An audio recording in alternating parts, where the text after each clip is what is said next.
This week, 8th District City Councilmember Bernard C. Parks addressed the Urban Policy Roundtable here in Leamert Park.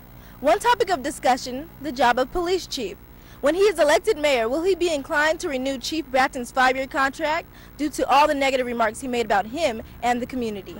I would have to look at what Chief Bratton do. I would not also make a commitment one way or another that's a renewal, because that's several years away. But also realize what a term is. A term, the way we changed the charter and said no longer civil service, the chief of police's term is any Monday or Tuesday that he shows up at the police commission and does not have 3 votes. There is no mandatory 5 years. Our own ENM correspondent Jillian Yates caught up with Councilmember Bernard C. Parks after the roundtable.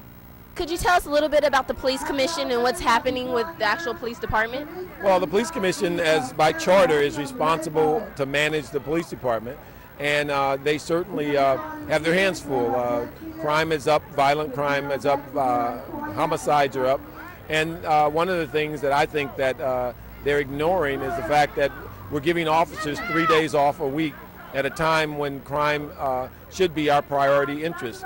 And so we're going to continue to discuss this issue to make sure that that issue eventually gets reevaluated, because there's no reason for us as a city to pay $60,000 to $70,000 a year for officers to be paid, and they only come to work about 100 days a year.